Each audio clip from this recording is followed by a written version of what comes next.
Hi guys, it's Borix, and hello, welcome to my channel if you're new here. Welcome back if you've been here before. So you guys know what's funny, right? Not funny. So I wanted to tell you guys a story about my childhood crush that lasted way too long. My church crush I'd had that lasted. I only air quote it because I don't know. There's a air quote. That's exactly what it was. Um, I have a friend. This is like my childhood church crush video. I don't have any crushes as adults typically. I don't have crushes as adult, and I don't get church crushes because I don't go to church anymore. When I used to go to church, it was to try to pick up men. I'll be honest. I mean, let's be honest. Anyway, guys, I have a friend who she had a crush in middle school and high school. She dated hers for a while.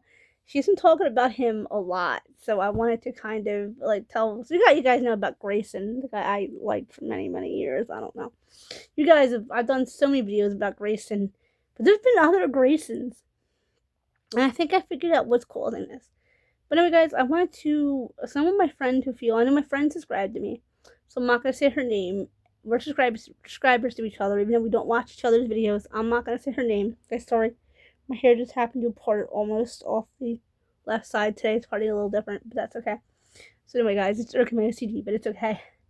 I wanted to make this video for any, sorry guys, listening in your city, any girls out there, or any guys even who experience long crushes even after the person's gone, still feel nostalgic. So let's take this back to the year 2004. No, I'm sorry, 2000. Yes, 2004. I was thinking 2, but I said 4, which was correct. Guys, no, I had to. We'll do. Well, the other one we're gonna deliberately. Okay, guys, there's 2. Okay, so we're gonna discuss the boys. Anyway, guys, no. What was that? Anyway, sorry. I'm just laying down because I'm feeling kind of funky. Actually, guys, I'm gonna have to film my non-disabled arm. So I figured we'll talk Scotty. Okay. Not to be confused with Gotti, who is my dog, and that'd be really weird. And I'm surprised that when I thought his name was Scotty, I didn't once think about this old crush, but it's been 20 years. It's been 21 years. So it's been a long time. I actually have a friend that I'm not friends with her anymore, but a girl I knew from CCD at the time. I'm still Facebook friends with her. I don't hardly hear from her. But anyway, to come up later on the story. Anyway, guys, so anyway, I was in CCD. I was in the 7th grade, and there was a new boy that was joining us. He usually went to the church. The school my CCD was run, Sunday school was run in a church. It wasn't actually run to a school, but there was a church right next door to it. A Catholic church, you can imagine, a Catholic school. And Scotty was a student there. His parents, I don't want to give out Scott's information because it's Scotty's business, it isn't mine. His parents went through a bitter divorce, heartbreaking. I didn't find out until later on. It was absolutely heartbreaking. One of Scotty's like pack friends told me, neighborhood pack friends is the one who told me. His name, I don't remember his name. Giuseppe, I think it was. I don't know, guys. I'm going back 21 years. I'm lucky I can remember. I don't know how I can remember this. But, probably because Scott probably holds a special place in my heart. I was 12, and anyway. Alan was friends with him, I think, to a degree, and we'll get into Alan another day.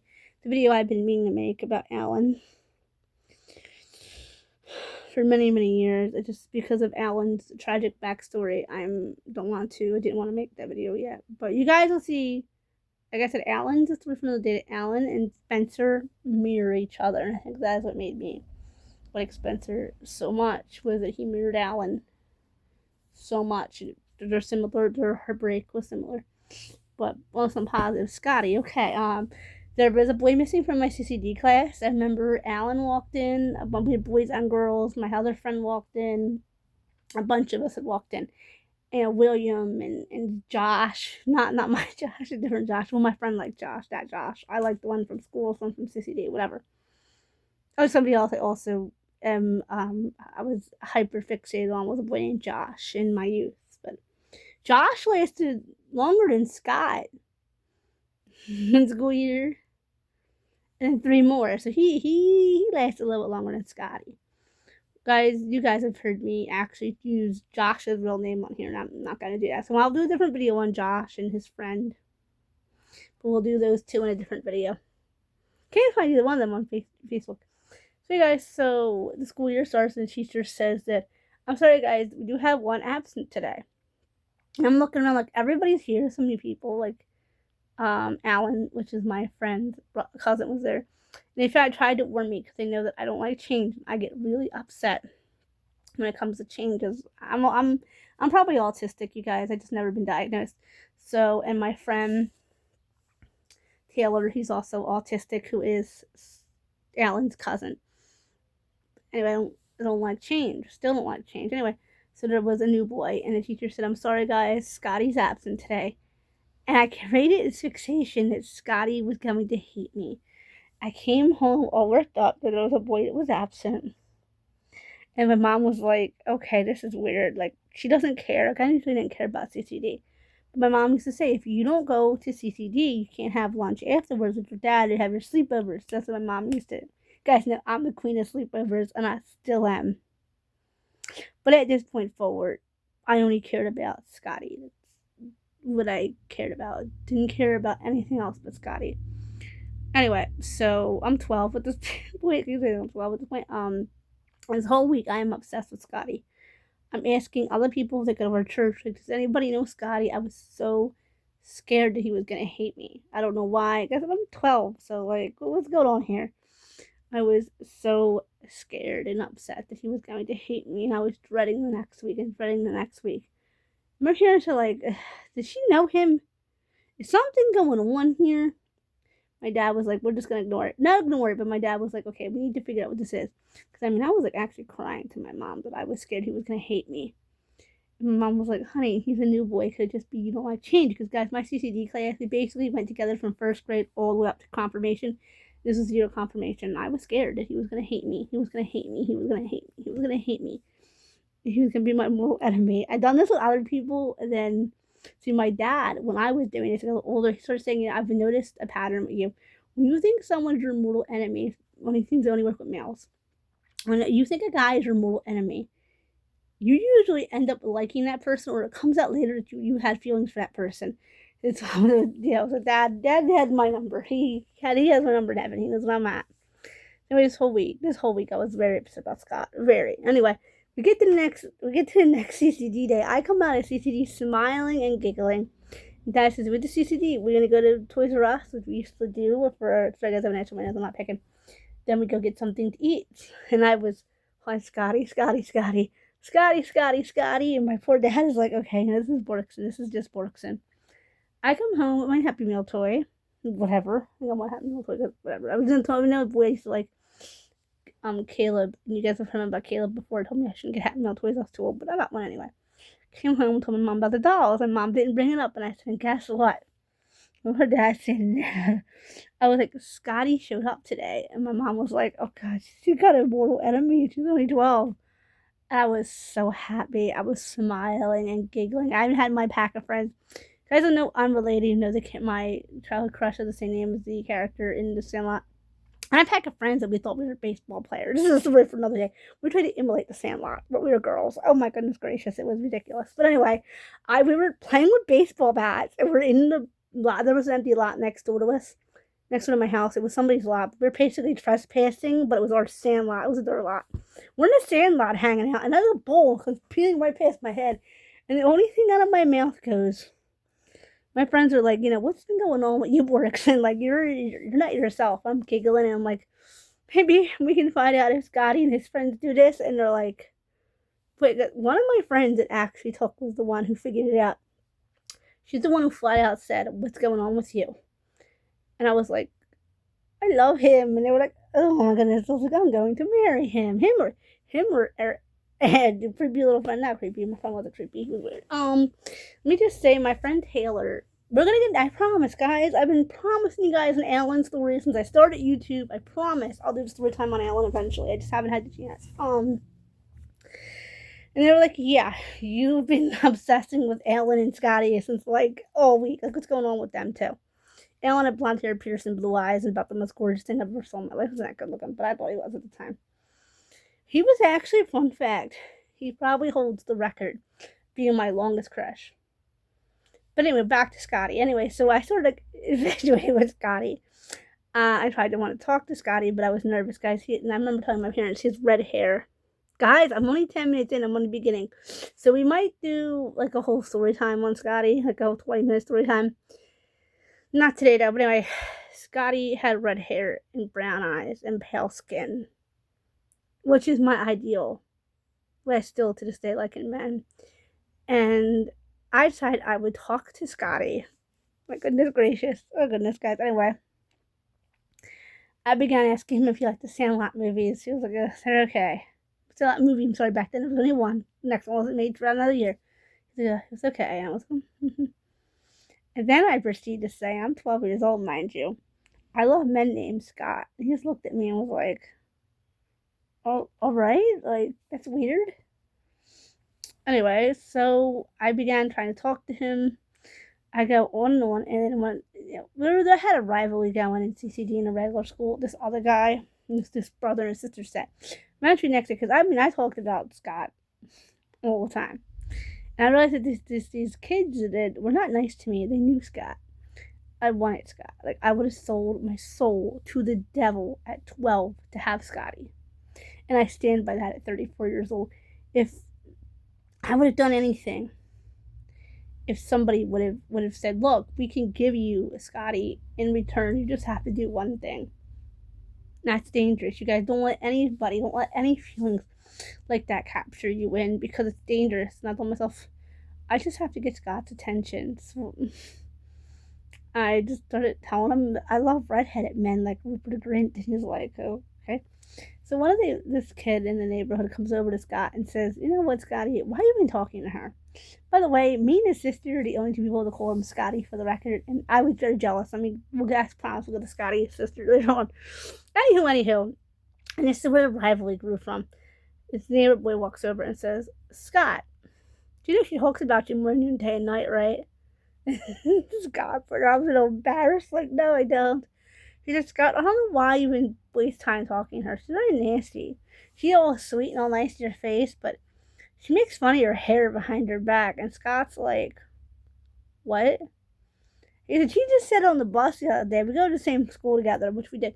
She said the other day that you were a redheaded stepchild that probably, I never said that he was a redheaded stepchild. What happened was that, our families were very entwined at some point. We were not family friends, but we knew our family were acquaintances. And I never said that.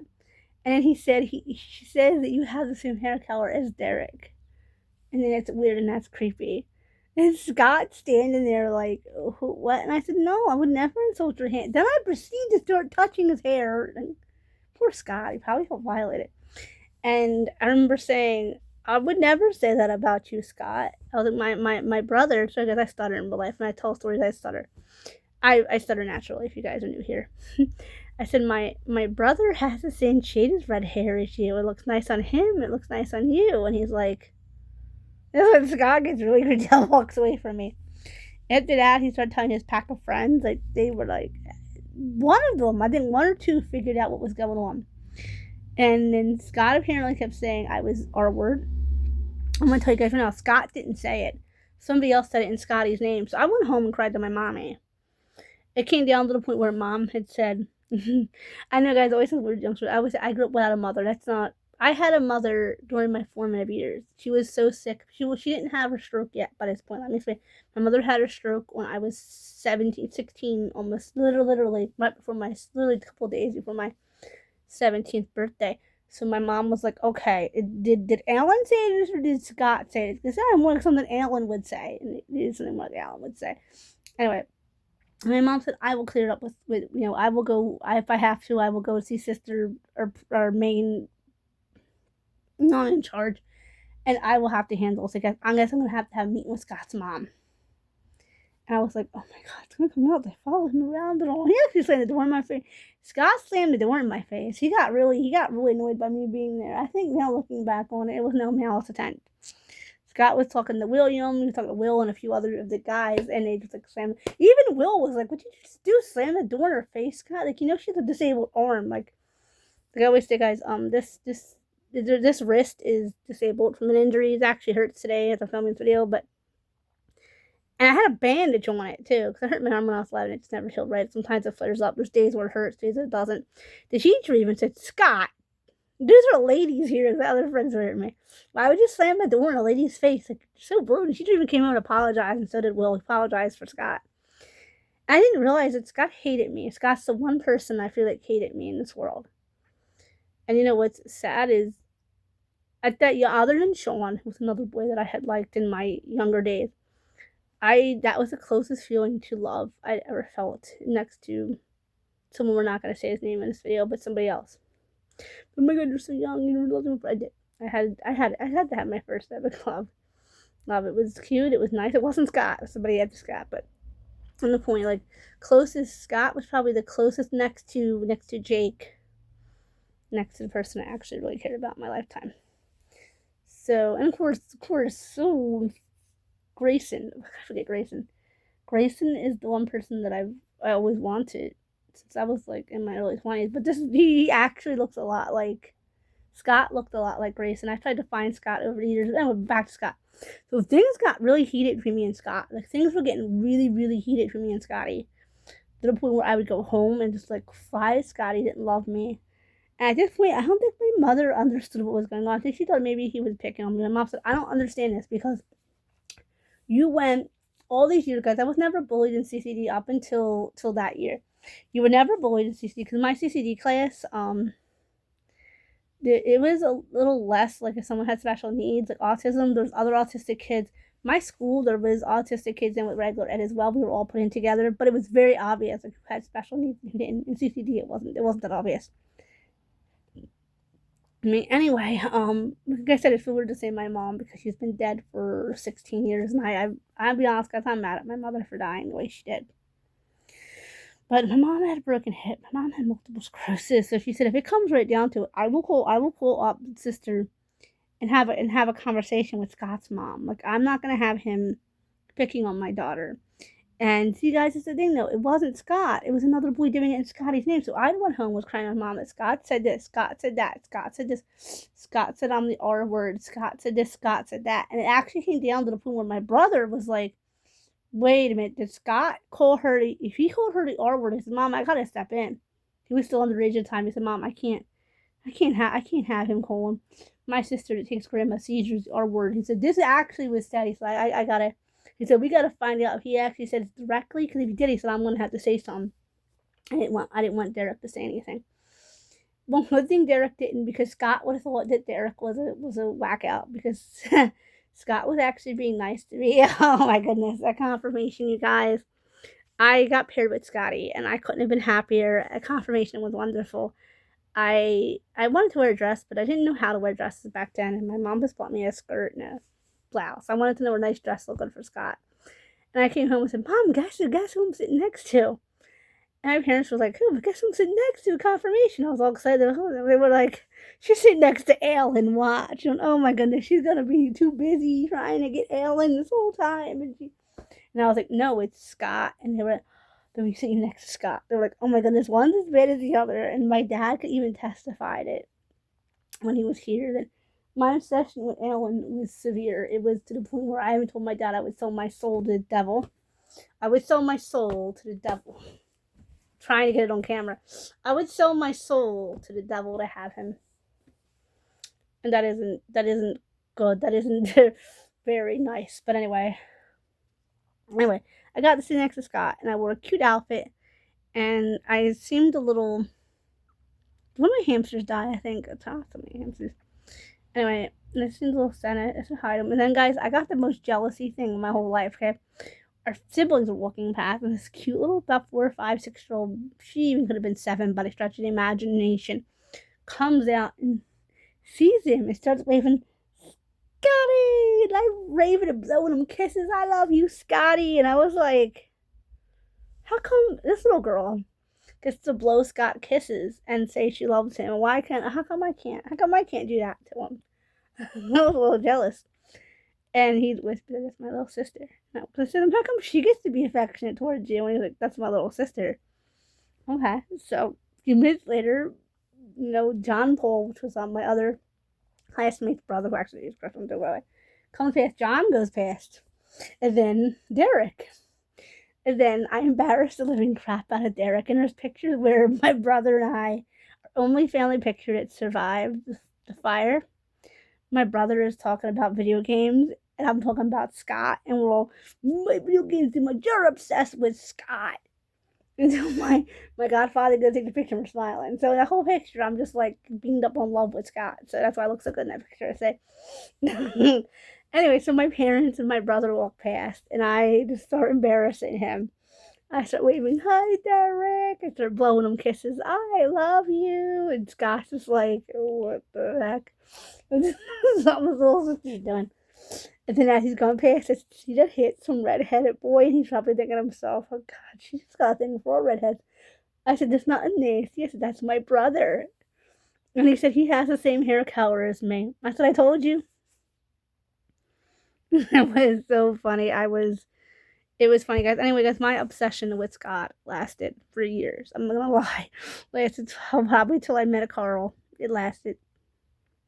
Guys, I'm tired of using cover names for people who aren't in my life anymore. But yeah, it lasted till Corey, that era. So, and actually, guys, the boy I actually liked in high school became an actor. After high school, he became an actor on TV and all, in small films and all. But I'll cover name him because I think he uses the name close to his real name, so I'll cover it anyway. So, it went great.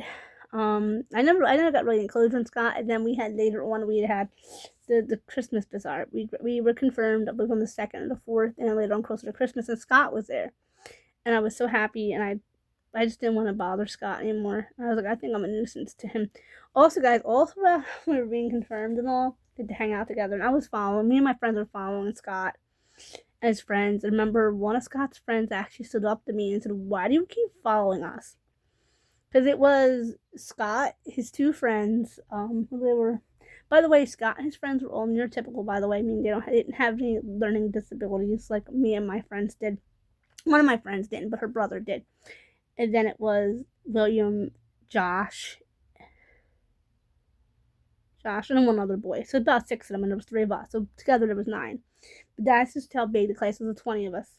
And every time they kept following them, they were feeding pigeons, and I was how cute they were, and I just kept trying to get Scott. And I feel like epic, I guess, because my friend has a crush like that she's still talking about, and here it's 13 years later, so it just reminded me of Scott. But anyway, guys, yeah, so I seen Scott at the Christmas bazaar, and said hi and walked away. I didn't want to bother him. I know a year later or so, I went to visit the, I have a very nostalgic feeling towards our priest, and towards the priest we had. May he rest in peace, he passed away. And the nun, the head nun in charge. She's just somebody that was so kind to me. She gave me rosaries. She knew I'd had issues, and she knew I was having night terrors. Also, guys, at the time, my father was diagnosed with myasthenia gravis a few years sooner, and I knew my father was sick for a while before my parents admitted it to me. So I think that she may even know my dad was sick. So she used to give me little he gave me rosary prayer beads and bracelets and all when we talk about. She even gave me, so because I had perfect attendance. Scott stopped coming after confirmation, maybe was a little bit anxious, but Alan was still there, so I just chucked on obsessed with Alan. So Alan's a story for another day, though, if you was to. Anyway, guys, don't be upset, with crushes and all. They happen. But I finally did get closure on Scott eventually. Why am I still bringing Scott up all these years later? I realized he was a good brother. That's not a fool. He had a sister that he used to talk to. He always spoke so kindly of his little sister, and but I always get I'm a sucker for guys who are kind to their sisters. I mean, I never knew my brother personally. I never even met my big brother, so I think that's what also made me jealous too. Is I couldn't have a connection to Rupert. I couldn't hug my brother. I couldn't have a real relationship with my brother. I didn't meet my brother until I was in my 20s, so I was very jealous. Right before my 23rd birthday, I met my brother. Well, I met my big brother. So I felt jealous all those years, and that's why I like boys that were kind to their sisters, because I got robbed of my brother. And that's the way I look. I got robbed of my big brother. He likes to work out and do that stuff, and I'm just like looking out for cute blonde boys and redheaded boys. Anyway, guys, we went to a school museum, and none of Scott's friends showed up but one, and I showed up. Nobody else in my group did, because all my other friends didn't go, and my friends dropped out of CCD.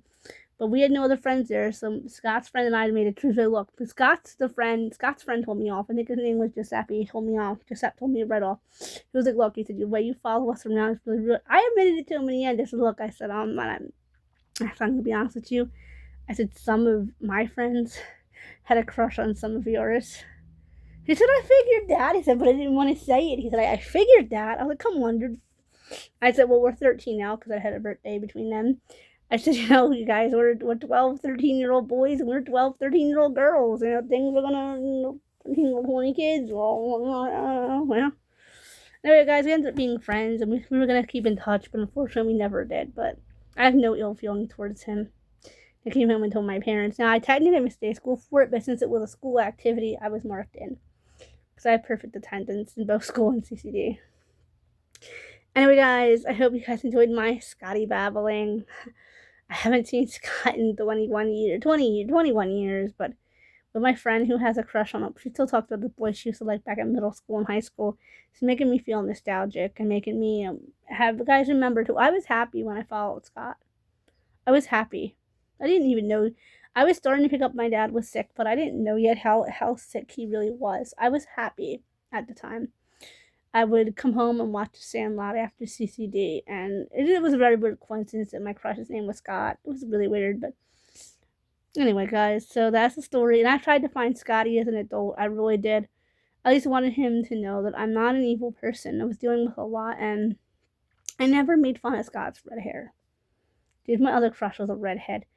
I never called Scott a beanpole. And yeah, I said his shoes look cute. They did look cute on him. He was hot. I was 12. I mean, to this day, I think Scott knew. As an adult, I had to let it go.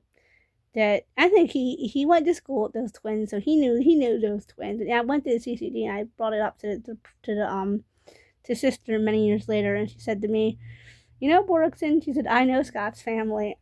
Who said it, who dealt it. She said, I'm sorry you even felt that way. She said, I'm sorry they even said that in Scott's name. She said, I would have corrected them if I would have known. I said, my mom actually wanted to call a meeting with Scott's mom. She went, oh my goodness. So anyway, guys, this is hopefully the last time you'll hear me going on about Scotty, but if it's not, he wasn't that big a part of my life either. It's just, he's nostalgic to me. And out there, I know that he's out there. He moved to New Jersey. So guys, every time my family and I would go to Jersey, I would go Scott, and look around for Scott and come in New Jersey. And we did this for a couple years. Scott was only in my life for a few months, but I was obsessed with him hardcore for a couple years. Well, I knew of him because, like I said, he wasn't in my life directly, but his dad was in our church still for a couple more years. So by the time I got to high school, when I finally started screaming out Scott out the windows and Scott, my poor dad, just like, he put up with it though. He used to ask me to help me find Scott. And my dad used to say, well, if he makes her happy, if this Scott is the key to Borkson's happiness, I will do all I can to get him for her. No, if YouTube videos go to heaven, no, Dad, you weren't. No, Dad. YouTube videos go to heaven, no, Dad. Scott was not the key to my happiness. You were. See, guys, I was happy as long as I had Daddy by my side. He was always acting silly. He even bought me all my Sandlot DVDs, and he did. I was watching Sandlot yesterday. I was obsessed with it as a kid. So I'm feeling a little epic too. I'm feeling a little nostalgic. So I wanted to make this very long video because my friend now is talking about she wants to run away to the state that her crush lives in. I'm like, girl, I know. I wanted to go to Jersey and be with Scott. So I understand, but I was 12. My friend is in her 30s. Okay, guys, remember to comment, like, share, subscribe. Go and hit that bell for post notifications. And I'm going to upload this video as soon as I can because it's a half hour long. Bye-bye, guys.